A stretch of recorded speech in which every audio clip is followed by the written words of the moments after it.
बेटे अब बातें नहीं। देखो इधर, last class we have seen that कि अगर सिस्टम पर कोई भी एक्सटर्नल फोर्स नहीं है, ठीक है, एक सिस्टम आपने लिया, आपने वेज और ब्लॉक को सिस्टम लिया, दो ब्लॉक्स को सिस्टम लिया, whatever, a b c तीन ऑब्जेक्ट्स एक साथ थे, उनको आपने सिस्टम लिया, आपने देखा सिस्टम पे कोई एक्सटर्नल फोर्स नहीं है, या ऐसा भी कभी होगा एक पर्टिकुलर डायरेक्शन में एक्सटर्नल फोर्स नहीं है, लेट्स से एक्स एक्सिस के अलोंग नहीं है, वॉट एवर, तो सेंटर ऑफ मास का एक्सेलरेशन जीरो होगा, या फिर उस डायरेक्शन में ही जीरो होगा जिस डायरेक्शन में एक्सेलरेशन नहीं है। तो फिर सेंटर ऑफ मास की वेलोसिटी आएगी कांस्टेंट। इसका मतलब सेंटर ऑफ मास का जो यहाँ पूरे सिस्टम का जो टोटल लीनियर मोमेंटम है वो आएगा कंजर्व, कांस्टेंट आएगा। जीरो है तो जीरो रहेगा, कुछ है तो वॉट एवर इट इज, ठीक है। सिस्टम पर अगर कोई भी एक्सटर्नल फोर्स नहीं है तो उस सिस्टम का लीनियर मोमेंटम कंजर्व रहेगा, ठीक है। जैसे ये एक क्वेश्चन है, ये एक प्लैंक है हमारे पास, इस प्लैंक का मास है कैपिटल एम, इस प्लैंक के ऊपर ये पर्सन है, पर्सन का मास है स्मॉल एम, और ये लेंथ है कैपिटल एल, ठीक है। ग्राउंड स्मूथ है, यहां पे कोई फ्रिक्शन नहीं है, ग्राउंड इज स्मूथ, इन दोनों के बीच में फ्रिक्शन है तभी ये पर्सन प्लैंक पे चलेगा। इस सिस्टम पर तीन एक्सटर्नल फोर्सेस हैं, capital m g, small m g और टेबल से नॉर्मल फोर्स, वो तीनों बैलेंस है। टेबल से आने वाला normal force capital m g plus small m g के बराबर होगा, क्योंकि इस पूरे सिस्टम का वर्टिकल डायरेक्शन में कोई मोशन ही नहीं है, वर्टिकल डायरेक्शन में ना ये चल रहा है ना वो चल रहा है, ठीक। शुरू में इस पर्टिकुलर क्वेश्चन में इनिशियली क्वेश्चन में मेंशन्ड है कि सिस्टम वॉज एट रेस्ट, ये पूरा सिस्टम रेस्ट पे था, पर्सन भी रुका हुआ था, ये प्लैंक भी रुका हुआ था। अगर पूरा सिस्टम रेस्ट पे था तो सेंटर ऑफ मास की वेलोसिटी क्या आएगी, जीरो। सेंटर ऑफ मास की वेलोसिटी, आदर्श अलर्ट होके बेटे काम पे ध्यान दो, पूरी क्यूरियोसिटी के साथ सुनो चीजें। System of centre of mass की वेलोसिटी होती है m1v1 plus m2v2 bye m1 plus m2, ना v1 है ना v2 है तो सेंटर ऑफ मास की वेलोसिटी तो जीरो होगी। सेंटर ऑफ मास की वेलोसिटी जीरो है, एक्सेलरेशन भी जीरो है, तो फिर सेंटर ऑफ मास तो रेस्ट पे रहेगा। तो इस पर्टिकुलर केस में COM will remain at rest, ये आपको चेक करना पड़ेगा। कई बार आप देखते हो एक्सेलरेशन जीरो, आप कहते हो COM रेस्ट पे, एक्सेलरेशन जीरो मतलब centre of mass constant velocity से जा रहा है, वो वेलोसिटी जीरो है तो सेंटर ऑफ मास रेस्ट पे रहेगा। नाउ अगर सेंटर ऑफ मास रेस्ट पे है तो अगर इसमें सवाल आया कि ये पर्सन जब चल के उधर गया तो प्लैंक कितना पीछे जाएगा, तो मैंने क्या किया, मैंने इसको रेफरेंस लाइन ले लिया ऐसे, this is the reference line. क्योंकि मुझे हॉरिजॉन्टल डायरेक्शन का मोशन देखना है तो एक वर्टिकल रेफरेंस लाइन लूंगा मैं, उस वर्टिकल लाइन से मैं हॉरिजॉन्टल डिस्टेंसेस चेक करूंगा, ठीक। इस वक्त मैंने चेक किया सेंटर ऑफ मास कहां पे है, तो स्मॉल एम का एक्स कोऑर्डिनेट तो इसी लाइन पर है, तो उसके लिए तो आ जाएगा small m into zero. Capital m के लिए यूनिफॉर्म प्लैंक है, तो कैपिटल एम इस प्लैंक का सेंटर ऑफ मास इसके मिडिल में होगा, divided by small m plus capital m, ये सेंटर ऑफ मास की पोजीशन आ रही है इस वक्त की, ठीक है। इस वक्त की सेंटर ऑफ मास की पोजीशन आ गई हमारे पास। अब जब ये पर्सन वॉक करके इधर पहुंचा, पर्सन के पैरों पे फ्रिक्शन आगे लगेगा, प्लैंक पे फ्रिक्शन पीछे लगेगा, एज यूजुअल इंटरनल फोर्स है ये, पर्सन का प्लैंक पर, प्लैंक का पर्सन पर, एक्सटर्नल फोर्स कोई नहीं है। ये पर्सन आगे गया, प्लैंक पीछे आ जाएगा, यहां पे इस जगह पे ये प्लैंक आ गया, ये पर्सन यहां पहुंच गया, मान लो ये प्लैंक अपनी जगह से एक्स पीछे आ गया यहां पे, ठीक है, ये इसका सेंटर ऑफ मास है, ये डिस्टेंस कितना रह जाएगा, L/2 माइनस एक्स, ये L/2 है। पर्सन का डिस्प्लेसमेंट इस वक्त कितना होगा, L-x होगा, भाई पर्सन यहां पे था, ये पूरी रॉड की लेंथ है, उसमें से x घटाओ। इस वक्त चेक करो सेंटर ऑफ मास कहां पे आएगा, ये आएगा small m into L-x plus capital M into L/2 minus x upon small m plus capital M। ये आएगी सेंटर ऑफ मास की पोजीशन इस वक्त। और फिर आप कहोगे यार सेंटर ऑफ मास तो रेस्ट पे था, वो तो रेस्ट पे ही रहना चाहिए क्योंकि एक्सटर्नल फोर्स तो था नहीं कोई सिस्टम पे। इसलिए सेंटर ऑफ मास की इनिशियल पोजीशन और फाइनल पोजीशन को हम इक्वेट कर देंगे। So what we will get, इसको और इसको इक्वेट करो, small m plus capital M cancel हो जाएगा, m into L/2, this is small m times L minus small m times x plus capital M times L/2 minus m times x। ये m times L/2 m times L/2 cancel, ये आ जाएगा small m plus capital M times x is small m times L। यहाँ से x आ जाएगा small m L by small m plus capital M। This is answer. मतलब अगर हमें ये जानना था कि जितनी देर में ये पर्सन यहां से चल के राइट को गया उतनी देर में ये प्लैंक कितना पीछे आ गया, so that is the answer. ठीक है, ये कॉन्सेप्ट मैंने दोनों के सेंटर ऑफ मास की पोजीशन पहले और बाद वाली इक्वेट क्यों करी, क्योंकि सेंटर ऑफ मास मुझे दिख गया रेस्ट पे है, एक्सटर्नल फोर्स कोई है नहीं सिस्टम पे, तो CUM will remain at rest. Note करो इसको बेटे।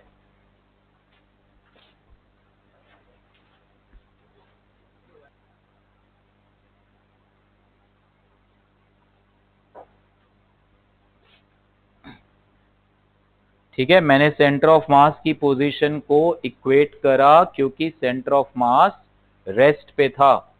अगर ये दोनों मोशन में होते फिर मैं ये काम नहीं, फिर मुझे कुछ और तरीका ढूंढना पड़ता। समझ में आ रही है बात बेटे? चलो ये क्वेश्चन सेम कॉन्सेप्ट पे करके दिखाओ। इधर ध्यान देना बेटे, ये रहा प्लैंक, ये प्लैंक है 60 kg का और इस प्लैंक की लेंथ आप ले लो 5 मीटर्स। यहां पे एक पर्सन खड़ा है, यहां पे एक पर्सन खड़ा है, पर्सन ए है 40 kg का और ये पर्सन बी ये है लेट्स से 80 kg का। ये तीन ऑब्जेक्ट्स आ गए।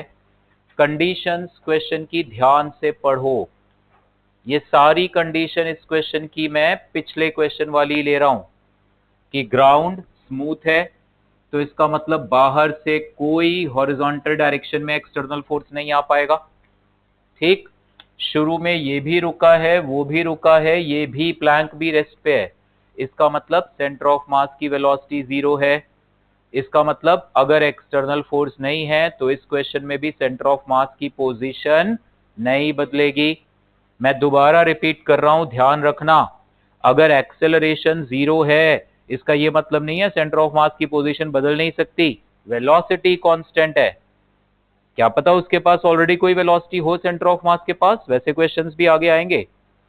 फिलहाल ये क्वेश्चन बिल्कुल पिछले क्वेश्चन जैसा है, सेंटर ऑफ मास रेस्ट पे है। अब क्वेश्चन कह रहा है कि ये पर्सन ए चल के मिडिल में आ गया प्लैंक के और बी आ गया लेफ्ट पे, तो बताओ इतनी देर में प्लैंक कितना शिफ्ट कर गया। ठीक है, क्वेश्चन शॉर्ट में लिख लो। Initially system was at rest, initially system was at rest, now A walks to the middle of the plank, now A walks to the middle of the plank and B goes towards left end, and B goes towards left end. Find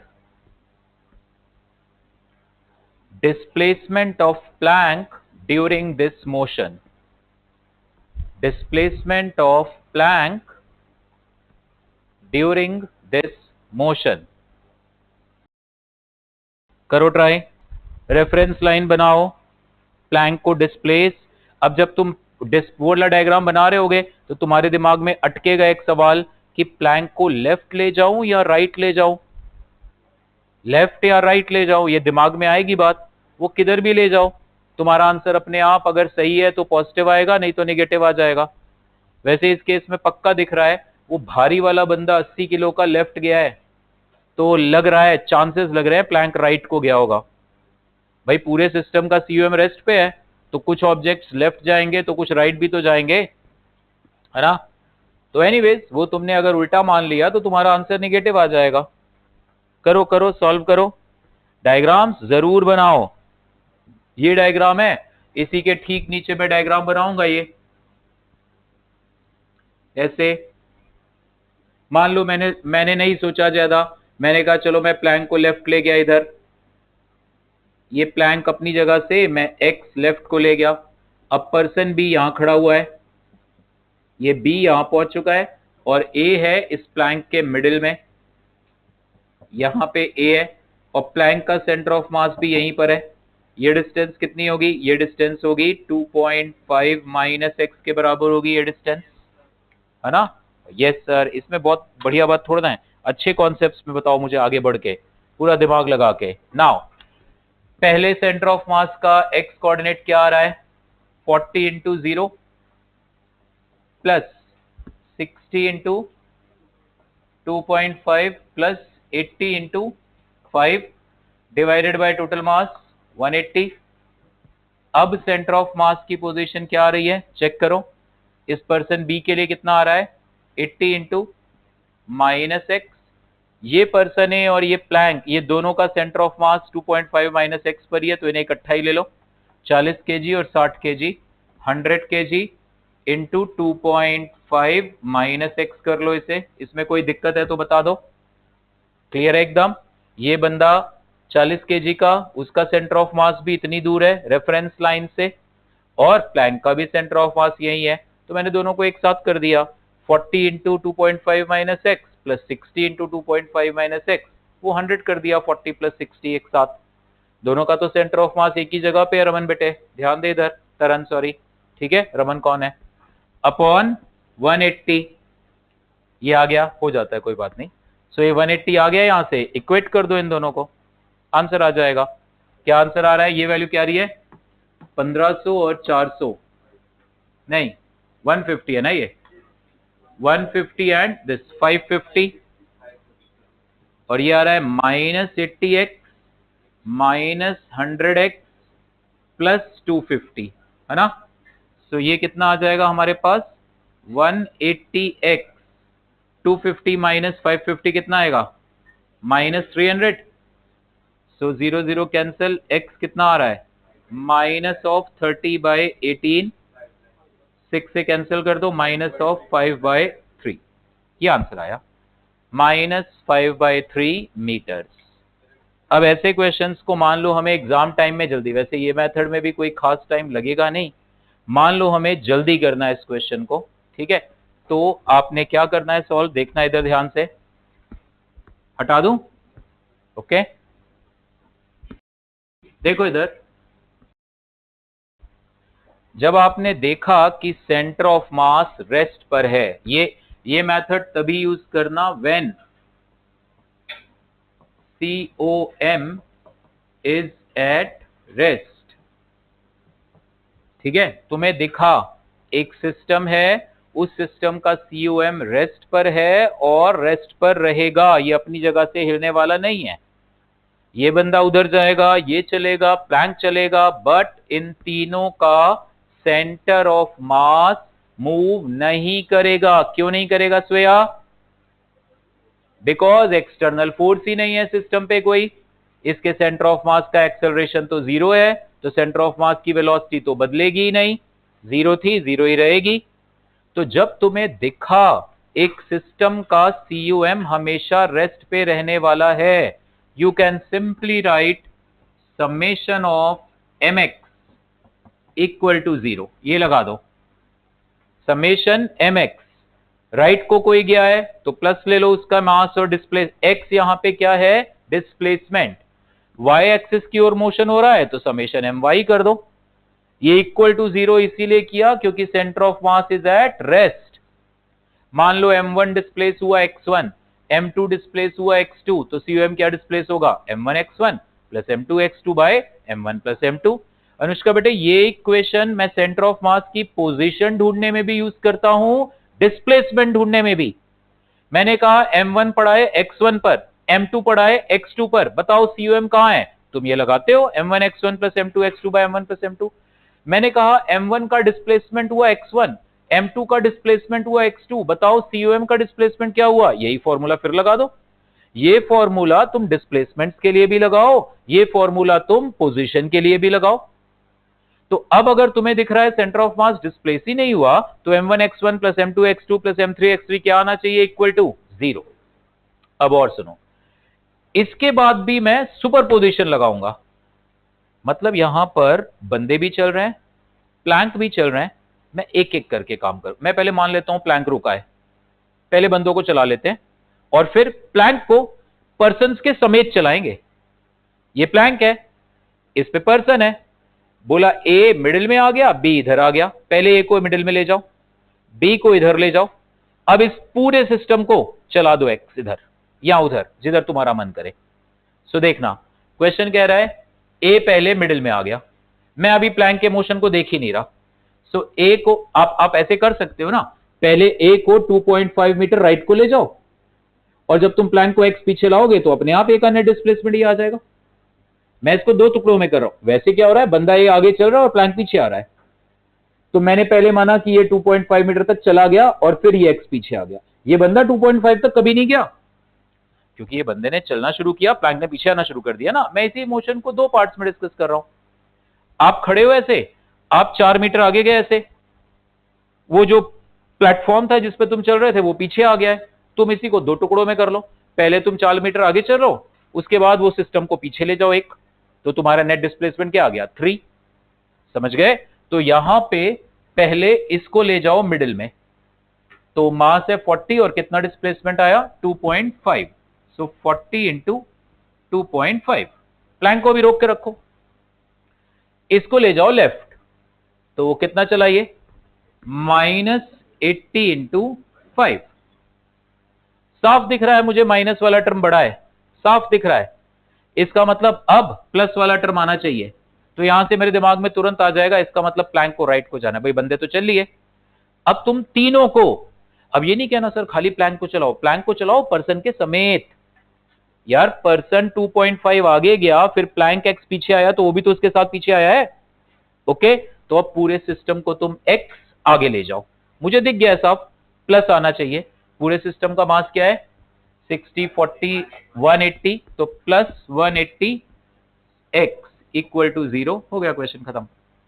x आ गया Planck का।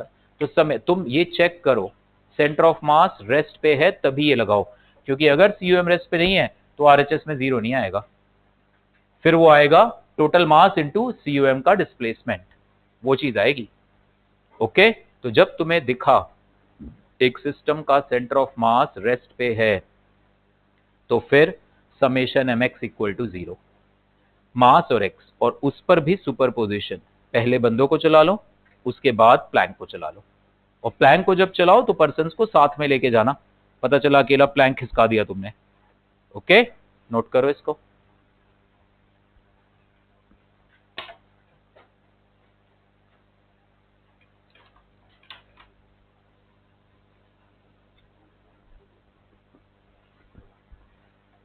Okay, अब मान लो ऐसा question है,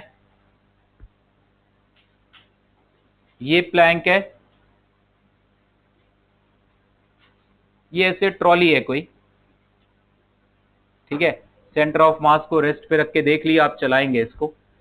ये trolley 40 KG की है, ये पर्सन खड़ा है इस पे, पर्सन 60 केजी का है। ये पूरा सिस्टम राइट साइड को जा रहा है एट 10 मीटर पर सेकेंड। ये आप करोगे पहले, लगना वही है, conservation of linear momentum, concept वही है कि भाई इस पूरे सिस्टम पर हॉरिजॉन्टल डायरेक्शन में कोई एक्सटर्नल फोर्स नहीं है, ग्राउंड एकदम स्मूथ, कुछ भी नहीं है, कोई फ्रिक्शन व्रिक्शन कुछ नहीं है। ये पूरा सिस्टम 10 की स्पीड पे जा रहा है, इस बारी सेंटर ऑफ मास रेस्ट पे नहीं है, तो वो मेथड तो गया अभी, है ना। इसमें तुम क्या कहोगे? ठीक है भाई, इस ट्रॉली प्लस इस पर्सन पर कोई एक्सटर्नल फोर्स तो है नहीं, तो इस सिस्टम का लीनियर मोमेंटम क्या रहना चाहिए? कंजर्व। अभी कितना है? 40 प्लस 60, 100 इंटू 10, 1000। कोलिजन जैसा है, बस कोलिजन में आके टक्कर मारते हैं। यहां पे भी टक्कर तो नहीं हो रही, बट कुछ कुछ। भाई कोलिजन में क्या होता है, एक बॉडी आती है, दूसरी बॉडी को एक इंपल्स दे जाती है, तो उससे इसका मोमेंटम भी बदलता है, इसका भी, बट पूरे सिस्टम का मोमेंटम नहीं बदलता, क्योंकि बाहर से तो कोई फोर्स या इंपल्स नहीं आता। Same thing will happen here. ये बंदे ने जंप किया आगे, ठीक है, मान लो ये बंदे ने इस चलती ट्रॉली में से आगे जंप करा एट 5 मीटर पर सेकेंड। तो आप कंफ्यूज हो गए, आप कहोगे सर ये 5 मीटर पर सेकेंड कौन सी वेलोसिटी है? इस बंदे की वेलोसिटी ग्राउंड के रिस्पेक्ट में है या इस बंदे की वेलोसिटी प्लैंक के रिस्पेक्ट में है? मैंने अगर कहा, फिर ये तो हम क्वेश्चन में बोलेंगे ना बेटा। मैंने कहा ग्राउंड के रिस्पेक्ट में, तो बस there is no further argument, ground के रिस्पेक्ट में इट्स ओके। तो इसकी एक्चुअल वेलोसिटी क्या लोगे? 5। अगर मैंने कहा इस बंदे की वेलोसिटी है 5 मीटर पर सेकेंड, रणवीर, अगर इस बंदे की वेलोसिटी है 5 metre per second relative to Planck, तो फिर डाउट खड़ा होगा, सिद्धार्थ क्या बातें कर रहे थे? गलत बात है लक्ष्य। इस बंदे की velocity 5 metre per second Planck के रिस्पेक्ट में है। अगर मैंने बोला इस बंदे की वेलोसिटी ग्राउंड के रिस्पेक्ट में है, तो बहुत बढ़िया, कोई दिक्कत नहीं, कर लेंगे हम सवाल। मैंने कहा ये 5 मीटर पर सेकेंड इस बंदे की वेलोसिटी प्लैंक के रिस्पेक्ट में है, तो फिर तुम्हें डाउट आना चाहिए। लावण्या क्या डाउट आना चाहिए? हाँ, सुना नहीं बेटे ना, ये कोई डाउट थोड़ा ना, वो तो निकाल लेंगे, एक्चुअल वेलोसिटी निकाल लें, उसमें क्या हम रिलेटिव मोशन पढ़ के आए हैं। अगर मैंने कहा ये बंदे की वेलोसिटी प्लैंक के रिस्पेक्ट में 5 मीटर पर सेकेंड है, कबीर जागो, तो तुम्हें डाउट आना चाहिए। एक राइट को है, still there will be a doubt. इस बंदे की वेलोसिटी प्लैंक के रिस्पेक्ट में 5 है।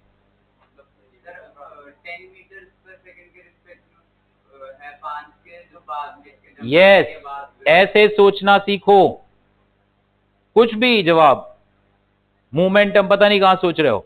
ये बंदे की velocity 5 metre per second Planck की ये वाली वेलोसिटी के रिस्पेक्ट में है, या जब वो पर्सन जंप कर गया तो भैया प्लैंक की वेलोसिटी भी तो बदल गई। तो ये जो तुम कह रहे हो कि पर्सन की वेलोसिटी 5, ये प्लैंक की पहले वाली वेलोसिटी के रिस्पेक्ट में है या नई वाली वेलोसिटी के रिस्पेक्ट में? क्या बोला मैंने? प्लैंक की वेलोसिटी बदल जाएगी ना, बात समझ रहे हो कि नहीं? ठीक है, हरनूर सोया में लड़ाई हो गई, ये हरनूर ने सोया को ऐसे धक्का मारा कस के, ठीक है, मैंने कहा हरनूर की वेलोसिटी सोया के रिस्पेक्ट में 10, तो फिर वही डाउट आएगा, हरनूर की पहले वाली वेलोसिटी जब वो रेस्ट में थी या धक्का मारने के बाद वाली? Are you get it? धक्का मत मारना बेटे, ठीक है। तो ये कौन सी velocity, that we have to take, so it is with respect to the initial velocity. ज्यादातर क्वेश्चंस में विद रिस्पेक्ट टू इनिशियल दिया जाएगा, वैसे ही क्वेश्चन में क्लियर बोलना चाहिए। गन के केस में भी होता है, गन के केस में भी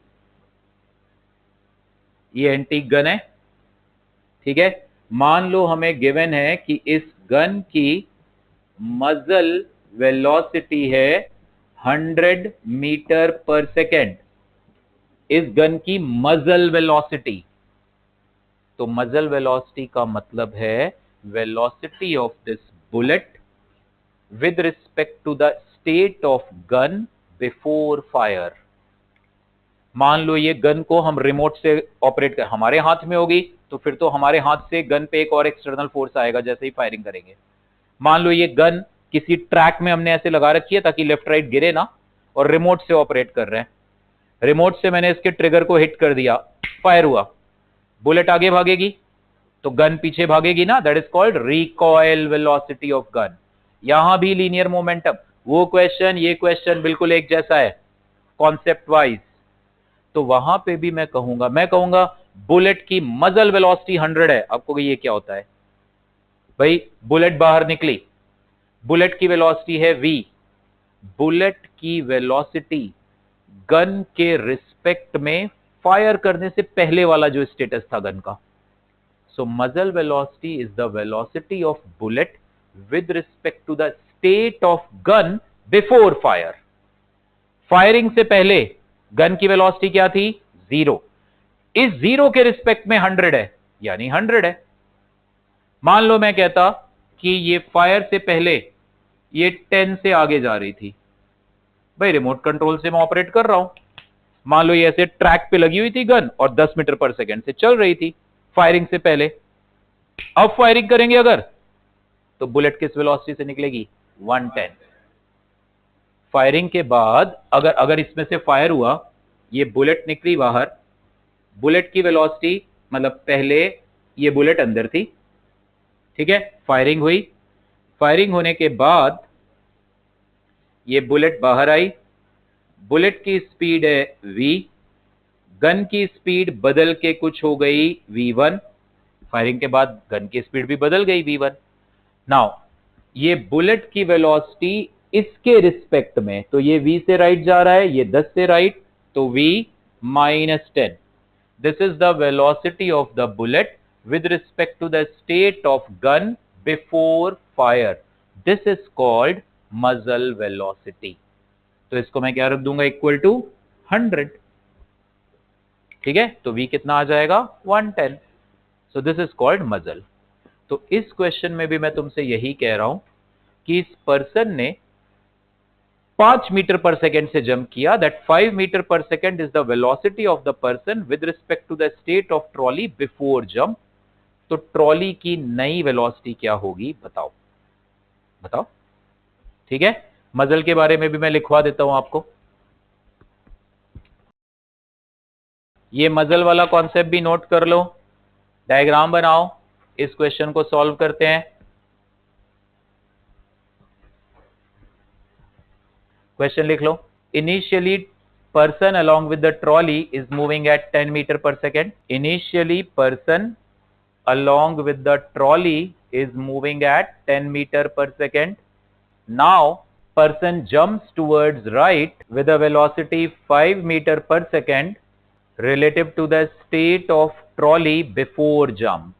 Find final velocity of trolley. 2.5 देखते हैं बेटे, 2.5।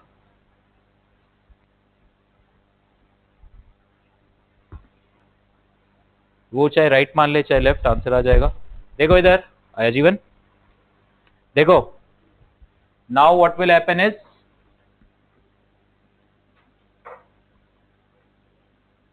ये प्लैंक, ये पर्सन जंप कर गया, पर्सन की वेलोसिटी क्वेश्चन कह रहा है 5 है इसके रिस्पेक्ट में, ये ऑलरेडी 10 से जा रहा है, तुम 10 से जा रहे हो and you are saying somebody is going at 5, तो उसकी वेलोसिटी 15 है, तुमसे 5 तेज।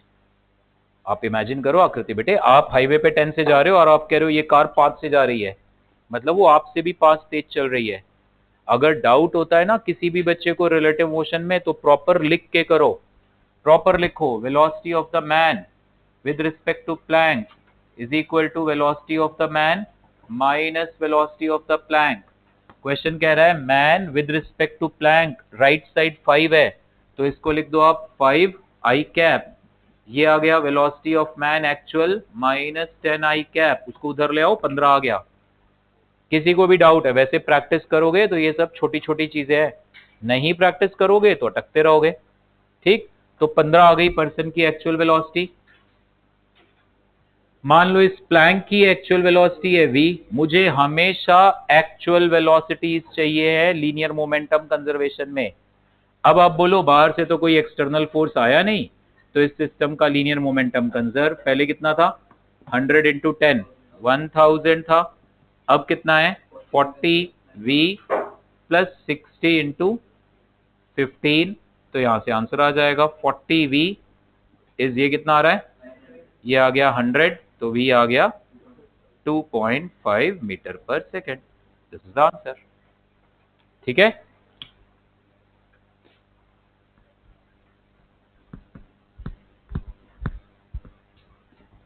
आप डायग्राम बनाओ अच्छे से पूरी सिचुएशन को, उससे क्या होगा, आप गलत नहीं जाओगे, एटलीस्ट सही रास्ता नहीं मिलेगा कोई नहीं, आप गलत कॉन्सेप्ट नहीं लगाओगे, आप फंडामेंटली जल्दीबाजी कभी मत करो। अब ये अच्छा, मजल वेलोसिटी के बारे में लिख लो, muzzle velocity is the velocity of bullet, muzzle velocity is the velocity of bullet with respect to state of gun before fire.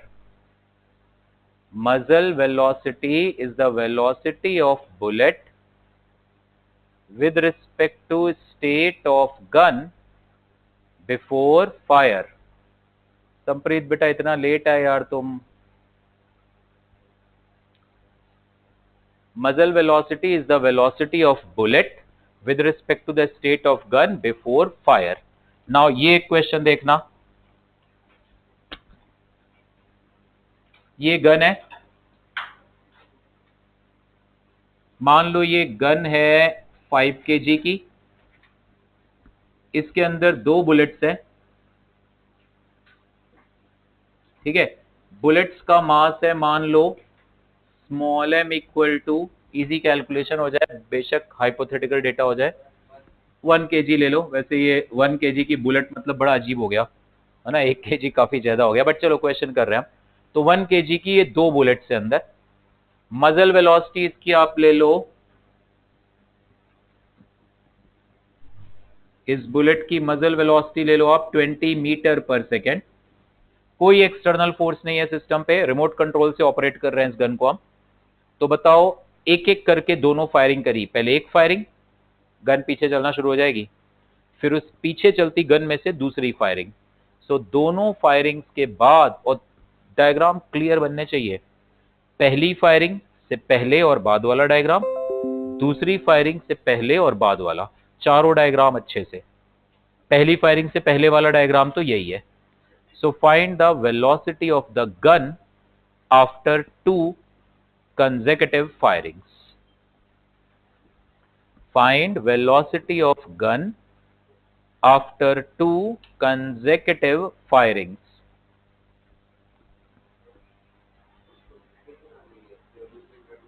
Naturally, बिल्कुल 5 kg की खाली गन है. अब अभी इस वक्त टोटल सिस्टम का मास 7 kg है, खाली गन का मास 5 kg है. ठीक है कबीर, चारों डायग्राम अच्छे से, कोई जल्दीबाजी की जरूरत नहीं है. लक्ष्य बेटे, चारों डायग्राम अच्छे से बना के.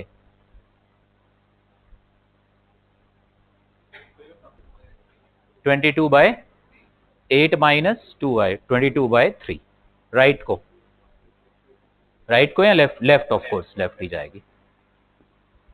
पहली फायरिंग के बाद लेफ्ट, दूसरे के बाद और तेज लेफ्ट को जाएगी ये. चलो देखते हैं, करते हैं सवाल. पहली फायरिंग के बाद इधर गौर से देखना, एक बुलेट अंदर है, एक बुलेट बाहर आ गई. कह रहा है इस बुलेट की वेलोसिटी इसके रिस्पेक्ट में 20 होनी चाहिए, और ये तो रेस्ट पे है.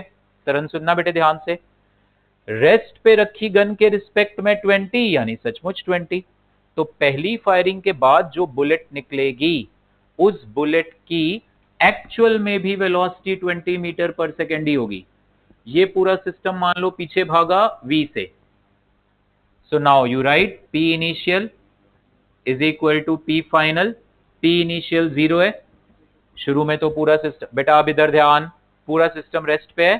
सिद्धार्थ देखना, अब इस वक्त मोमेंटम कितना है, 1 × 20 माइनस ये 6 kg बचा, 6v. तो 6v कितना आ गया, 20. तो v कितना आ गया, 10/3 मीटर पर सेकेंड. सो पहली फायरिंग के बाद तो ये गन 10/3 से लेफ्ट को भागेगी. ठीक, पहली फायरिंग हो गई, ये बुलेट अब गई, अब इसका कोई काम नहीं हमें. ठीक, नाउ देखना इधर ध्यान से.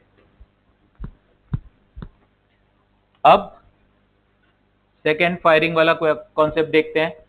सेकेंड फायरिंग से ठीक पहले ये पूरा सिस्टम है 6 kg का, जो पीछे जा रहा है eight 10/3 metre per second. Firing हुई, फायरिंग के बाद ये बुलेट बाहर आई.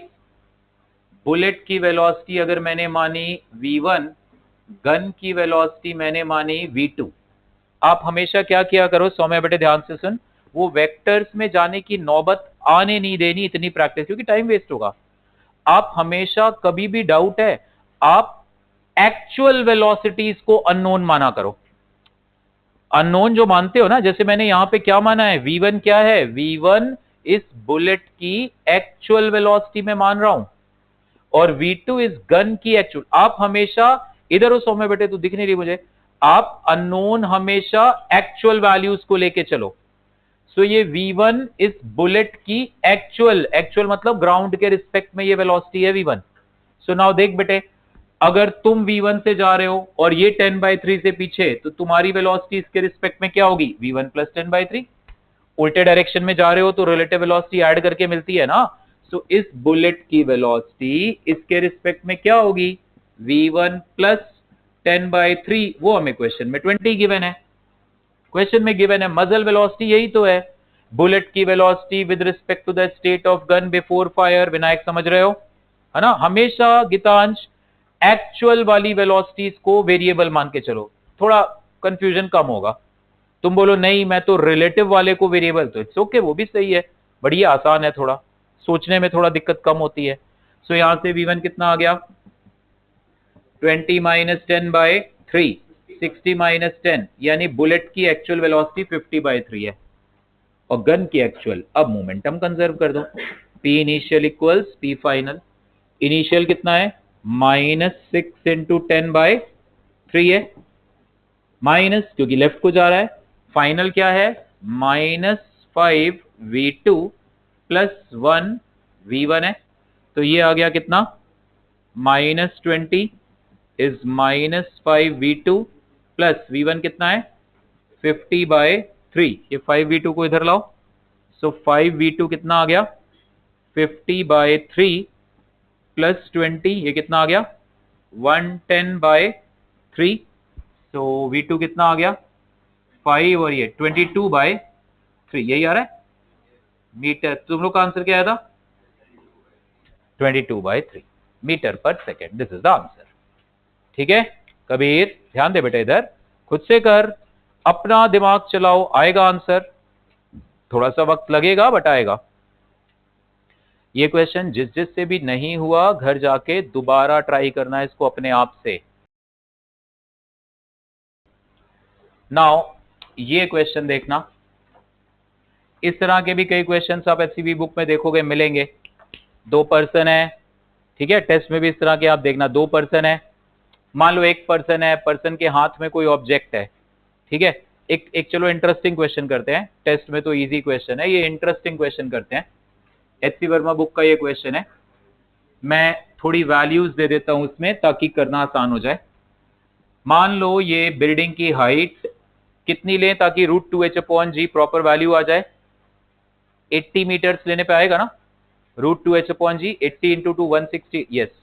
मान लो ये बिल्डिंग की हाइट है 80 मीटर, है ना, 80 मीटर। 3 सेकेंड, अगर 3 सेकेंड में नीचे आना है तो √2h/g is 3, so 2h/g is 9, so 45 metre ना। ठीक, ये 80 मीटर हाइट है, यहां से पर्सन ने जंप किया, पर्सन है मानो 60 kg का, उसके हाथ में ये बैग है 20 kg का। 60 kg का पर्सन है, हाथ में उसके बैग है 20 kg का। पर्सन ने वहां से फ्रीली जंप किया with what initial velocity, 0, no horizontal velocity, initial velocity 0 से उसने जंप किया। ग्राउंड पर ये लेट्स से यहां 60 मीटर दूर यहां पानी है, स्विमिंग पूल है ये 60 मीटर दूर, ठीक। इस बंदे ने जंप किया यहां से 0 इनिशियल वेलोसिटी से, मतलब जस्ट फ्री फॉल। 1 सेकेंड बाद t इक्वल टू 0 पे गया था, 1 सेकेंड बाद t इक्वल टू 1 पर इसको दिखा नीचे, नीचे तो कंक्रीट है सरफेस, 60 मीटर आगे तो पानी है। तो 1 सेकेंड बाद इसने क्या करा, बैग को उल्टे डायरेक्शन में, ये 80 मीटर टोटल हाइट थी, इस डायरेक्शन में फेंका। अब ये नहीं कहना उधर तो दीवार है, वो खाली जगह थी। ये बैग को इस डायरेक्शन में किस वेलोसिटी से फेंके सो दैट इसको खुद को वेलोसिटी उधर मिले और ये आके पानी में लैंड करे। सो 1 सेकेंड के बाद ये यहां तब इसको रियलाइज हुआ नीचे सरफेस हार्ड है, तो ये किस वेलोसिटी से बैग को इधर फेंके तुरंत। अब ये नहीं तुम कहना सर बैग को ऐसे आराम से ऐसे फेंकेगा, उतने में ही आधा सेकेंड निकल गया। इमीडिएटली ही will throw at t equal to 1. So with what speed he should throw the bag towards left so that he will land here in water. बताओ, एच सी वर्मा बुक में ऐसा क्वेश्चन है।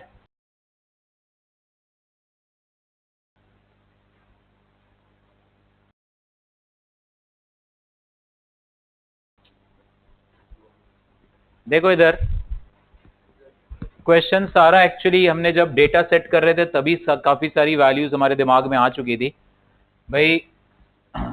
इसको total time कितना लगना था, root of 2h/g, 4 second लगने थे इस बंदे को। अगर ये बैग ना फेंकता तो, गौर से सुनना मेरी बात, कहीं तुमने गलती तो नहीं करी। अगर ये बंदा बैग को ना फेंकता, बैग को पकड़े पकड़े सीधा नीचे आ जाता, तो इसको लगने थे 4 सेकेंड। 1 सेकेंड बाद बैग इसने फेंका, किधर फेंका, लेफ्ट, खुद किधर गया, राइट। अगर इस 1 सेकेंड पे ये बैग ना फेंकता तो अगले 3 सेकेंड में इसने नीचे आ जाना था। लक्ष्य सुन बेटे ध्यान से, बट इसने बैग फेंका तो गौरांग अभी भी क्या इसको 3 सेकेंड ही लगेंगे नीचे आने में? ये बात तुमने सोची नहीं भाई, तुमने 3 सेकेंड ले लिया हो टाइम को। सिद्धार्थ, अगर ये बंदा बैग को ना फेंकता फिर तो 1 सेकेंड और 3 सेकेंड और टोटल टाइम 4 सेकेंड नीचे आ जाता। इसने बैग को फेंका गौरांग, तो अब भी क्या इसको 3 सेकेंड ही लगेंगे नीचे आने में? यस लक्ष्य, क्यों? क्योंकि कितनी बार मैंने प्रोजेक्टाइल में या इन सब में बोला, नीचे आने का टाइम डिसाइड करता है वर्टिकल वेलोसिटी। ये जो इवेंट हुई यहां पर बैग को फेंकने वाली, उससे अनुष्का बेटे हॉरिजॉन्टल वेलोसिटीज में एकदम से चेंज आया। जैसे जस्ट इस वक्त 1 सेकेंड बाद इस बंदे की नीचे की ओर वेलोसिटी थी 10 मीटर पर सेकेंड, बैग की भी 10 थी। v is equal to u plus a t लगा दो, तो 1 सेकेंड बाद वेलोसिटी वर्टिकल वाली 10 10 नहीं होगी। बैग को फेंका गया हॉरिजॉन्टल डायरेक्शन में, या तो ना ये बैग को फेंकता इधर कहीं, फिर ये क्वेश्चन बड़ा इंटरेस्टिंग हो जाता। अगर ये बैग को नीचे की ओर फेंकता ना तो इसकी वेलोसिटी 10 से कुछ घट जाती फिर, क्योंकि वो बैग को अगर नीचे फोर्स देता तो बैग उसे ऊपर भी तो देता एक फोर्स। तो फिर इस बंदे की ये वेलोसिटी जो वर्टिकल वाली 10 है इसमें चेंज आता और फिर 3 सेकेंड ना लगते। लेकिन इसने बैग को दी वेलोसिटी हॉरिजॉन्टल, बैग ने इसे हॉरिजॉन्टल, वर्टिकल को कोई फर्क नहीं पड़ा, इसलिए अभी भी 3 सेकेंड लगेंगे। ये ऐसे सोचना सीखो if you want to crack IIT. Anyways, तो ये 3 सेकेंड ही लगेंगे। 3 सेकेंड में इसको कितना हॉरिजॉन्टल डिस्टेंस ट्रेवल करना है, 60, यानी ये v2 कितना होना चाहिए, 20। बस अब, और बैग फेंकने से पहले हॉरिजॉन्टल मोमेंटम कितना था, 0।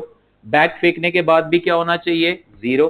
सो p इनिशियल इक्वल टू, मैं p फाइनल लगा रहा हूं, along horizontal direction, along the horizontal direction. Vertical direction में तो कुछ हुआ ही नहीं ना, वर्टिकल डायरेक्शन में तो ऐसे के ऐसे ही चल रहे हैं। सो हॉरिजॉन्टल डायरेक्शन में इनिशियली बैग फेंकने से पहले मोमेंटम क्या था, 0। बैग फेंकने के बाद बैग का कितना है, -20 v1, बंदे का कितना है, 60 इंटू 20। इसको सीधे m1 v1 equal to m2 v2 भी कर सकते हो। अगर शुरू में मोमेंटम 0 था, दो पार्टिकल थे m1 m2, शुरू में मोमेंटम 0 था, अब m1 v1 से जा रहा है m2 v2 से, तो m1 v1 must be equal to m2 v2, वही आ रहा है। इसको इधर ले आओ, m1 v1 equal to m2 v2, तो यहां से v1 कितना आ गया हमारे पास, 60 मीटर पर सेकेंड। ठीक है, ये तो प्रैक्टिकली इम्पॉसिबल स्पीड है, 60 की स्पीड से आप कहां फेंक पाओगे इसको, मतलब तुम इतनी तेज फेंको 1 सेकेंड में 60, तो मतलब पॉसिबल ही नहीं है ना। नोट कर लो, एनीवेज क्वेश्चन था।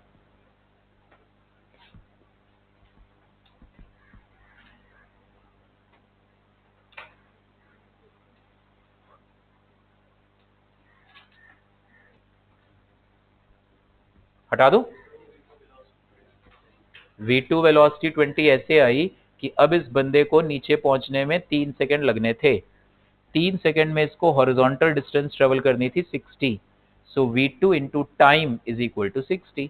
क्योंकि अविराज बेटे हॉरिजॉन्टल डायरेक्शन में तो कोई एक्सेलरेशन नहीं होता, प्रोजेक्टाइल मोशन है अब तो horizontal velocity into time is horizontal displacement. इसको 3 सेकंड में 60 मीटर आगे जाना है, तो 20 की स्पीड होनी चाहिए ना। ये एक क्वेश्चन देखना, ये एक ब्लॉक है 2 kg का, ये स्प्रिंग है, ये एक ब्लॉक है 3 kg का, स्प्रिंग का स्प्रिंग कांस्टेंट है 100 न्यूटन पर मीटर। इसको हमने वेलोसिटी दे दी इधर 10 metre per second. At the same time इसको वेलोसिटी दे दी 15 मीटर पर सेकेंड की। ठीक, स्प्रिंग अभी नेचुरल लेंथ में था, ये दोनों ब्लॉक्स को हमने पकड़ा और उल्टे डायरेक्शन में ये velocities they the. Find maximum elongation of the spring during subsequent motion। ठीक है, क्वेश्चन लिखो। Initially spring was at its natural length। Initially spring was at its natural length। Now both the blocks are given velocities as shown। Now both the blocks are given velocities as shown। Find maximum elongation of the spring during subsequent motion। Maximum elongation of the spring during subsequent motion। Question से confuse मत हो ना कि sir आपने बोला initially both were at rest. हमारे question की शुरुआत कहां से हो रही है? जब हमने दोनों को ये वेलोसिटीज दे दी। आप गए, आपने इन दोनों ब्लॉक्स को ये velocities the. Now the question starts. मतलब ये t इक्वल टू 0। शुरू में तो बेचारे दोनों ब्लॉक चुपचाप पड़े थे, फिर क्या करोगे क्वेश्चन का? तुमने दोनों ब्लॉक्स को ये वेलोसिटी दे दी, अब हट गए तुम, अब कोई बाहर से फोर्स नहीं आ रहा है। करो करो करो, √5 दिखा बेटे, गलत करा है। सुनो मेरी बात ध्यान से, गौर से। एक एक कॉन्सेप्ट, जितने भी दिमाग में आपके डाउट आते हैं कुछ, इसीलिए आपको टाइम दिया था, आप पहले खुद सोच लो, ताकि जो भी एक गलतियां कर रहे हो वो सब गलतियां आप सीखो। पहली बात, जो जैसे लक्ष्य ने भी गलती करी, ये एक ऑब्जेक्ट है m1, इसकी वेलोसिटी है v1। ये एक ऑब्जेक्ट है m2, इसकी वेलोसिटी है v2। सेंटर ऑफ मास की वेलोसिटी क्या आएगी? m1 v1 plus m2 v2 bye m1 plus m2। ये आई सेंटर ऑफ मास की वेलोसिटी। ठीक, अब मान लो मैंने कहा इस सिस्टम की टोटल काइनेटिक एनर्जी क्या है? इस पूरे सिस्टम की टोटल काइनेटिक एनर्जी है half m1 v1 square plus half m2 v2 square, kinetic energy. ये मैंने कभी नहीं लिखा कि इस पूरे सिस्टम की kinetic energy you can write as half m1 plus m2 times v centre of mass का स्क्वायर। ये कभी नहीं लिखा, दिस इज रॉन्ग। मोमेंटम पूरे सिस्टम का तुम लिख सकते हो, तुम्हारे दिमाग में आ जाएगा डाउट। तुम कहोगे सर पूरे को एक पार्टिकल मान लो जिसका मास है m1 प्लस m2 जो vc से चल रहा है, तो भाई लिख दो काइनेटिक एनर्जी ऐसे, क्या दिक्कत है? गलत। इसी केस में गलत हो रहा है, एकदम गलत हो रहा है। कैसे? इस केस में सेंटर ऑफ मास की तुम वेलोसिटी देखो 0 आ रही है। ये m1 v1 क्या आ रहा है? 30। ये m2 v2 क्या आ रहा है? -30 divided by m1 plus m2 क्या आ रहा है? 5। सेंटर ऑफ मास की वेलोसिटी तो 0 आ रही है। अगर दो पार्टिकल्स है इक्वल मोमेंटम से उल्टे डायरेक्शन में चल रहे हैं, इक्वल मोमेंटम से, m1 v1 m2 v2 के बराबर है, तो भाई cum की वेलोसिटी तो 0 हो गई। मैं कहूंगा इसकी काइनेटिक एनर्जी कितनी है? तुम तो इस मेथड से 0 बोल दोगे। 0 कहां है? काइनेटिक एनर्जी तो half into 3 into 10 square plus half into 2 into 15 square है। काइनेटिक एनर्जी कब 0 होती है सिस्टम की? अगर सिस्टम में ऑब्जेक्ट्स मूव कर रहे हैं तो काइनेटिक एनर्जी पहली बात ऐसे मत लिखना ये भाई, तुम्हारे दिमाग में आएगा सर आप ही ने तो सिखाया सेंटर ऑफ मास, तो सारे ऑब्जेक्ट को एक पार्टिकल मान लो और उसको वीसी से चला दो। लीनियर मोमेंटम के लिए ये करो, बेशक करो, काइनेटिक एनर्जी के लिए ये काम मत करो। ओके, अब सुनना ध्यान से आगे, इस क्वेश्चन में क्या हो रहा है। इस क्वेश्चन में गौर से सुनो बेटे, ध्यान से सुनो। इस क्वेश्चन में सबसे पहले मैंने चेक किया इस पूरे सिस्टम का लीनियर मोमेंटम है क्या, वेलोसिटीज देने के बाद। वेलोसिटीज देने से पहले तो जीरो ही था, दोनों रेस्ट पे पड़े थे। वेलोसिटीज देने के बाद वो तो जीरो दिख रहा है, 30 माइनस 30 जीरो है सिस्टम का लीनियर मोमेंटम, मतलब इसके CUM की वेलोसिटी क्या है, जीरो। अब क्या होगा, बाहर से कोई एक्सटर्नल फोर्स नहीं है ना, स्प्रिंग खींचेगा, आप दोनों ब्लॉक भागेंगे एक दूसरे से दूर तो स्प्रिंग स्ट्रेच होगा, स्प्रिंग इसको भी रोकेगा, स्प्रिंग इसको भी रोकेगा। क्या ये दोनों ब्लॉक एक साथ रुकेंगे? सिद्धार्थ तुमसे सवाल है, क्या ये दोनों ब्लॉक्स एक साथ रुकेंगे? क्या ऐसा हो सकता है एक रुके लेकिन दूसरा ना रुके? नहीं होगा, क्योंकि अगर ऐसा हुआ एक रुक गया, वंश काम पे ध्यान, एक रुक गया और दूसरा नहीं रुका तो भाई लीनियर मोमेंटम तो सिस्टम का फिर जीरो नहीं होगा उस वक्त। सिस्टम का लीनियर मोमेंटम जीरो कब होगा, इसका जितना मोमेंटम राइट को होगा इसका उतना ही मोमेंटम लेफ्ट, तभी तो जीरो होगा। मैं कह रहा हूं दो ब्लॉक है, दोनों चल रहे हैं और लीनियर मोमेंटम जीरो है, ये तो तभी पॉसिबल है जब उन दोनों का मोमेंटम उल्टे डायरेक्शन में बराबर हो। वेक्टर क्वांटिटी है ना, कैंसिल कर देगा। तो ये दोनों ब्लॉक इस क्वेश्चन में एक साथ रुकेंगे। भारी वाला ब्लॉक कम ट्रेवल करेगा, ये 3 kg का ब्लॉक यहां पहुंच गया, हल्का वाला ब्लॉक ज्यादा ट्रेवल कर जाएगा, ये यहां पहुंच गया 2 kg का ब्लॉक, ऐसे ये स्प्रिंग ऐसे हो गया।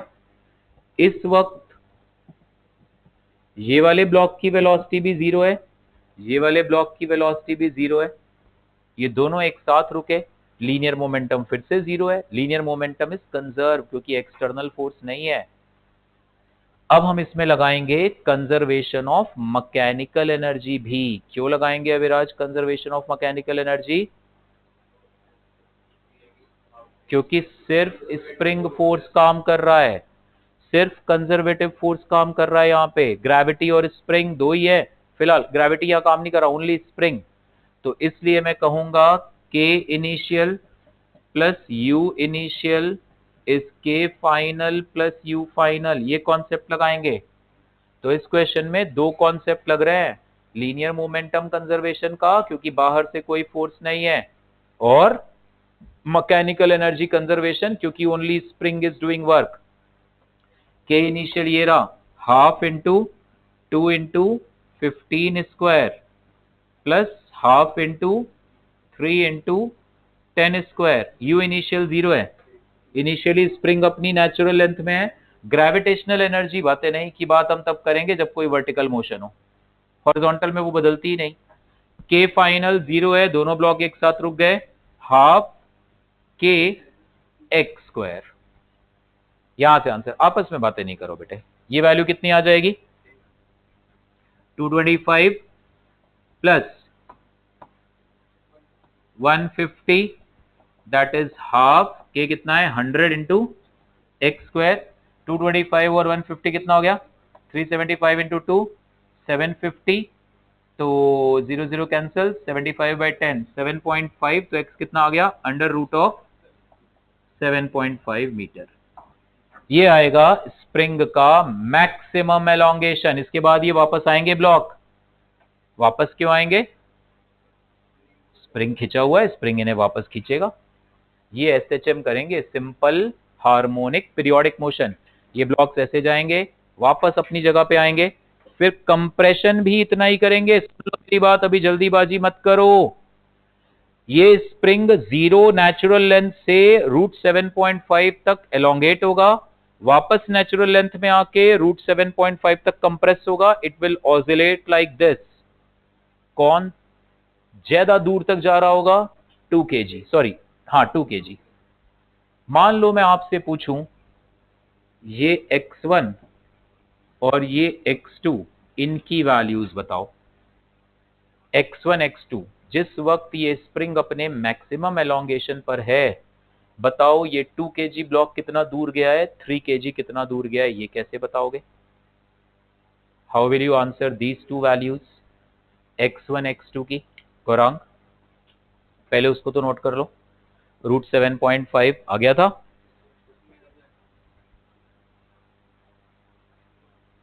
रूट 7.5 आ गया। अब मुझे ये बताओ 2 kg ब्लॉक कितना ट्रेवल कर गया है यहां से यहां तक, 3 kg ब्लॉक कितना ट्रेवल कर गया है यहां से यहां तक, सोच के बताओ।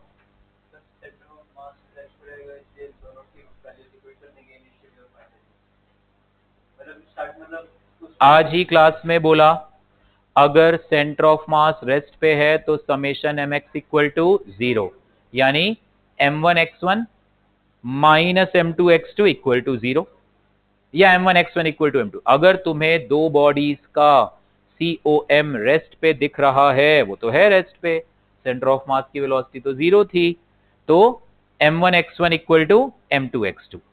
तो एक रिलेशन तो लगेगा हमारे पास 2x1 is equal to 3x2।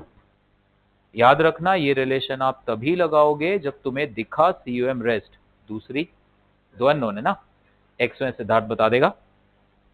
दूसरी कंडीशन बेटे x1 और x2 दो अननोन है ना, ये तो एक ही रिलेशन मिला, एक और चाहिए x1 और x2 में, तभी तो मैं ढूंढ पाऊंगा। दो वेरिएबल है तो दो कंडीशंस चाहिए ना हमें। जसनूर बिल्कुल यार, ये स्प्रिंग है, इधर एलोंगेशन हुआ 3 सेंटीमीटर, इधर 2, तो टोटल स्प्रिंग का एलोंगेशन 5। बता सकते हो यार, विश्वास अपने अंदर। एक x1 प्लस x2 ये रहा, खत्म question. Okay, so x1 plus x2 is under root of 7.5। हो गया। डाउट्स? चलो करते हैं डाउट्स।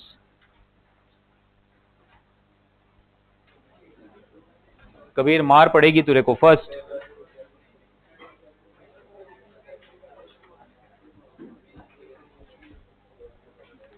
सेकंड सेकंड क्वेश्चन देखना।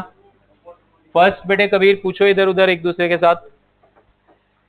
Structure of water molecule is shown. Find the distance of center of mass of the molecule from the center of oxygen atom. Okay. ये oxygen atom है बेटे, बातें नहीं। ये हाइड्रोजन एटम, इधर भी hydrogen atom है, ठीक है। कह रहा है इसको रेफरेंस लेते हुए बताओ सेंटर ऑफ मास यहां से कितना दूर है। तो देखो इस हाइड्रोजन एटम का मास m, इसका मास m। इधर ध्यान दो, तुम एक तो सिंपल मेथड में जा सकते हो, इसको ओरिजिन लो, x एक्सिस लो, y एक्सिस लो, m1x1 plus m2x2 plus m3x3 वगैरह अप्लाई कर लो।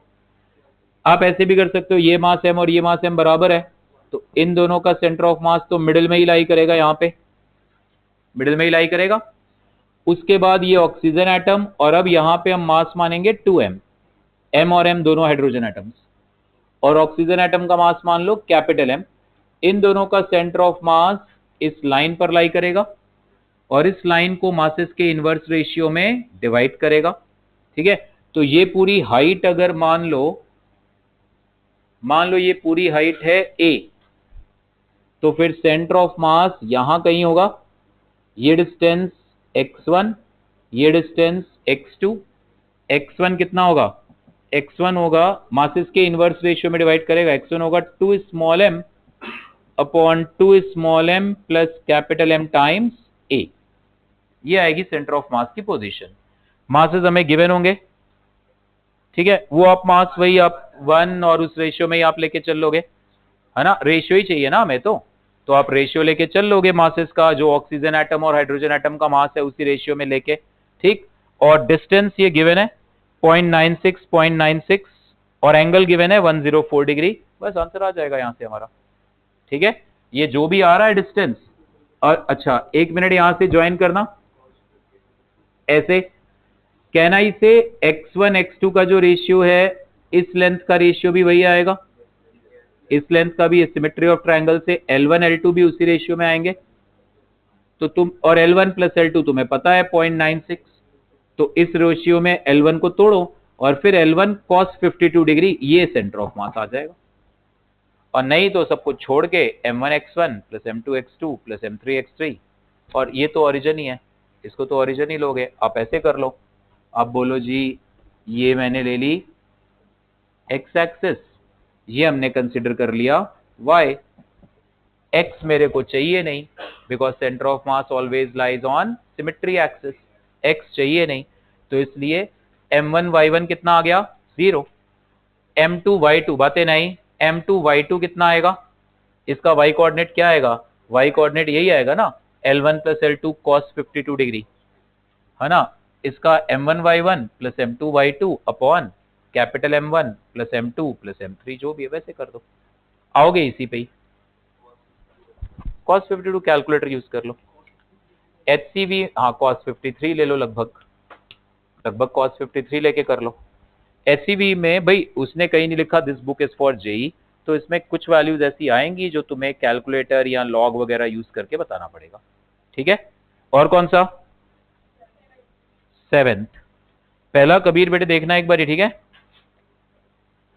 7th में देख बेटे फिर वही करना पड़ेगा, सेंटर ऑफ मास की वेलोसिटी चाहिए, कितने पार्टिकल हैं 1 2 3 4 5, calculate the velocity of centre of मास। तो देख पहले एक्स कॉर्ड, या तो इन सारी वेलोसिटीज को आई कैप जे कैप में लिख ले। पहले पार्टिकल की वेलोसिटी क्या आएगी बेटे 1.5 cos 37 माइनस आई कैप साइन 37 माइनस जे कैप, दूसरे की तो 0.4 जे कैप, तीसरे की 1 cos 37 माइनस आई कैप 1 sin 37 प्लस जे कैप, एक्स और वाई डिफाइन, फिर लिख m1 v1 vector plus m2 v2 vector plus m3 v3 Vinayak. यार क्वेश्चन डिस्कशन हो रहा है, इट डज नॉट मीन आप आपस में डिस्कशन, प्लीज बस सॉल्व करो बेटे, upon m1 plus m2 plus m3 and so on, I cap J cap, और फिर आई कैप वालों को अलग ऐड करो, जे को अलग। और बताओ 10th, consider a gravity free hall in which a tray of mass capital M carrying a cubical block of ice of mass small m and length L is at rest. If the ice melts, बेटे देख gravity free reason है, normally तुम्हारे दिमाग में आता है ice melt होके पानी बना, पानी नीचे आ जाएगा, ये ग्रेविटी फ्री रीजन है, आइस मेल्ट होके पानी बनेगा वो नीचे आएगा ही नहीं, ग्रेविटी नहीं है। ग्रेविटी फ्री रीजन में तुम यहाँ पानी को रखो, आइस को रखो, आइस मेल्ट होके पानी बनेगा, नीचे थोड़ा ना जाएगा, वो तो वहीं का वहीं रहेगा, तो सेंटर ऑफ मास अपनी जगह पे ही रहेगा, मूव ही नहीं करेगा, because there is no external force on this system. तो आइस मेल्ट करके पानी बनेगा, हमें नॉर्मली दिमाग में आता है पानी नीचे आ गया, यहां पे कुछ नहीं होगा, ओके। और कौन सा 18th क्वेश्चन देखना, कल आप लोग मुझे ना ये क्वेश्चंस, और अब तो ये आगे वाले भी कर पाओगे, 10 क्वेश्चन और करोगे ये, और उसके बाद कोलिजन क्या, मतलब ये भी पूरा चैप्टर कर सकते हो आप। कल मुझे ये 35 तक सबके फेयर सॉल्व देखने हैं क्वेश्चंस करो ये। 18th देखो, a neutron initially at rest decays into a proton and electron and an anti-neutrino, ठीक है। ये हमारे पास न्यूट्रॉन है, इसका डीके हुआ, प्रोटॉन बना, इलेक्ट्रॉन प्लस ये एंटी न्यूट्रिनो, ठीक है, ऐसे ही शॉर्ट में लिख दिया मैंने anti neutrino. Anti neutrino neutrino ये +2 में जाके आप न्यूक्लियर फिजिक्स में पढ़ोगे, फोटॉन्स होते हैं, ये लाइट पार्टिकल्स होते हैं ना फोटॉन, इनका मास नहीं होता, ये एक प्रोसेस होता है, ये न्यूक्लियस के अंदर रेडियो एक्टिव पढ़ा है एलिमेंट, रेडियो एक्टिव एलिमेंट्स में न्यूक्लियस के अंदर क्या क्या होता है सिद्धार्थ, न्यूक्लियस के अंदर क्या क्या होता है, neutron proton, radio active elements में अंदर न्यूट्रॉन प्रोटॉन में कन्वर्ट कर जाते हैं कभी कभी, तो न्यूट्रॉन जब प्रोटॉन में कन्वर्ट करता है तो एक इलेक्ट्रॉन प्रोड्यूस होता है जो न्यूक्लियस में रुकता नहीं है, क्योंकि न्यूक्लियस के अंदर इलेक्ट्रॉन का तुरंत बाहर आता है, इसको बीटा पार्टिकल बोलते हैं, और इस प्रोसेस को बीटा डिके, सुना है ना, alpha decay, beta decay, gamma decay, ये बीटा डिके है। बीटा डिके में न्यूक्लियस के अंदर न्यूट्रॉन या तो प्रोटॉन में बदल जाता है या प्रोटॉन न्यूट्रॉन में, न्यूट्रॉन टू प्रोटॉन वाला ज्यादा मतलब कॉमन है, बीटा डिके। ओके, तो कह रहा है ये न्यूट्रॉन डिके हो गया। The ejected electron has a momentum of 1.4 into 10 to power minus कितना लिखा है 26 kg मीटर पर सेकेंड। तो ये जो इलेक्ट्रॉन निकला इसका मोमेंटम हमें दे रखा है, कितना है इसका momentum 1.4 into 10 raise power minus 26 kg metre per second, ये इलेक्ट्रॉन का मोमेंटम है।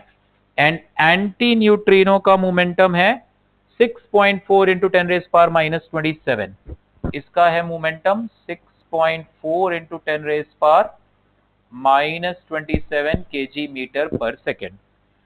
Find the recoil speed of the proton if the electron and anti neutrino are ejected along the same direction. तो ठीक है, शुरू में लीनियर मोमेंटम सिस्टम का कितना था 0, तो बाद में भी क्या होना चाहिए 0।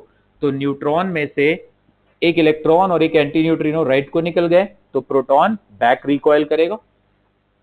शुरू में मोमेंटम 0 था, अभी भी 0 करो, तो इसका मोमेंटम माइनस में ले लो बेटे, माइनस ही होगा, प्लस इसका इक्वल टू 0 कर दो, आंसर आ जाएगा। बी पार्ट खुद से ट्राई करो। If they are ejected along perpendicular, चलो कर देता हूं मैं। अगर ये सेम डायरेक्शन वाला तो बड़े आराम से हो जाएगा। अगर ये परपेंडिकुलर इजेक्ट हुए मतलब ये प्रोटॉन निकला, इलेक्ट्रॉन इधर गया, एंटी न्यूट्रिनो इधर गया, इलेक्ट्रॉन का मोमेंटम Pe, एंटी न्यूट्रिनो का मोमेंटम Pa, तो इस केस में प्रोटॉन किधर जाना चाहिए आकृति बेटे? सिस्टम का टोटल लीनियर मोमेंटम पहले 0 था तो बाद में भी 0 होना चाहिए, तो प्रोटॉन को किधर जाना चाहिए? इस प्रोटॉन को अब कुछ इधर जाना पड़ेगा। ये प्रोटॉन का मोमेंटम है, मान लो ये एंगल है थीटा, सो इस प्रोटॉन के मोमेंटम का कॉस थीटा कंपोनेंट उसके बराबर होगा क्योंकि नेट मोमेंटम 0 होना है। इस प्रोटॉन के ये वेक्टर्स है सब, बिल्कुल ऐसे समझो मैं 3 फोर्सेस को कैंसिल कर रहा हूं, 3 मोमेंटम है, नेट 0 है क्योंकि शुरू में तो न्यूट्रॉन रेस्ट पे था।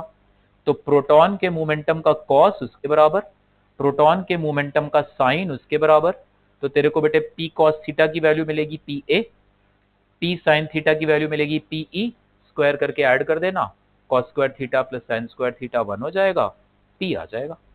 मतलब इस केस में साफ साफ दिख रहा है ये P की वैल्यू आएगी under root of Pa square plus Pe square. ये कैलकुलेशन ऑफ कोर्स थोड़ा सा हल्की सी है, वो करना पड़े, बट ज्यादा नहीं है, हो जाएगा। समझ गए भाई? मोमेंटम है, वेक्टर है, वेक्टर्स के साथ 3 वेक्टर्स का रिजल्टेंट 0 यार, इन तीनों वेक्टर्स का रिजल्टेंट क्या होना चाहिए 0, 0 कर दो। ओके, और बोलो कौन सा? 13 क्वेश्चन देखो।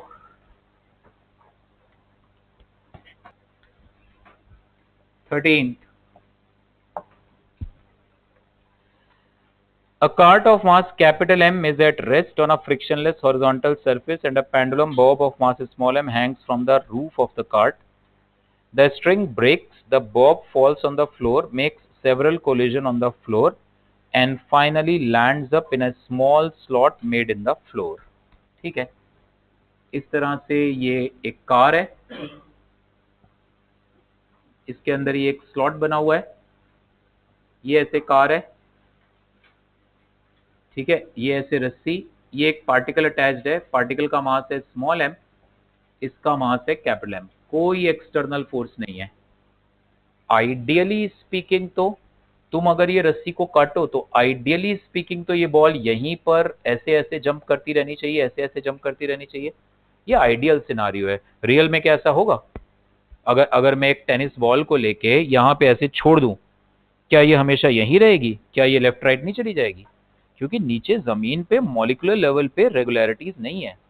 अब इसी केस में ये दोनों टाइलों की जो बीच में लाइन है, बॉल वहां टकरा के लेफ्ट राइट मुड़ सकती है, कुछ तो इरेगुलर, ऐसा हो ही नहीं। तुम घर पे करके देख लो, बॉल को ऐसे छोड़ो, बॉल ऐसे करती रहेगी, फिर फाइनली क्या ठीक वहीं रुकेगी जहां से तुमने छोड़ा था, तुम्हारे हाथ के ठीक नीचे?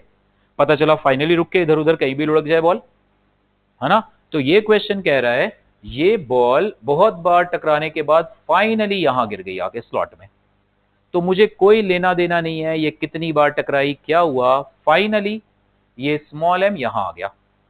तो डेफिनेटली इन दोनों पे बाहर से तो कोई फोर्स है नहीं, और शुरू में इन दोनों का COM किस पे था, रेस्ट। तो इसका मतलब फिर से क्या लगेगा, m1x1 इक्वल टू m2x2। तो एक्चुअली क्या होगा कि फाइनली ये स्लॉट इधर आ जाएगा थोड़ा सा, बॉल थोड़ा सा उधर, मतलब पूरी कार थोड़ा सा इधर आ जाएगी, ये पूरी कार ऐसे, स्लॉट कुछ यहां पे आ गया ऐसे, ठीक है, इस जगह से बॉल इसके अंदर है, तो बॉल का डिस्प्लेसमेंट कितना हो गया, x1, स्लॉट का डिस्प्लेसमेंट कितना हो गया, x2, है ना। सो m1x1 is equal to m2x2 हो गया, और x1 प्लस x2 कितना हो गया, जो भी इनिशियल गैप था, क्या गैप था, horizontal distance between the string and the slot is capital L। बस ये क्वेश्चन हो जाएगा। ये बिल्कुल ऐसे है जैसे यहाँ m1 है, यहाँ m2 है, m1x1 चला, m2x2 चला, तुमने देखा यार सेंटर ऑफ मास तो चला ही नहीं। सेंटर ऑफ मास अगर नहीं चला तो m1x1 equal to m2x2। Please ये तभी लगाना जब तुम्हें COM रेस्ट पे दिखे। आदत पड़ जाती है sir m1x1 equal to momentum conserve, sir m1v1 is m2v2। Momentum conservation मतलब P initial equal to P final, वो चेक करो इनिशियल, हर बार थोड़ा ना बस sir m1v1 equal to m2v2। ठीक है, बस हो जाएगा क्वेश्चन। और कौन सा, और कोई है, 25 तक बोले थे ना, कल 35 मैं स्ट्रिक्टली बोल रहा हूं, मैं चेक करूंगा, मैं काम सबका होना चाहिए, ऐसे लापरवाही नहीं बेटे, अपनी मर्जी से, तो यही बस डिफरेंस है होमवर्क करने का। ये लो बेटे बुक। ओके बेटे।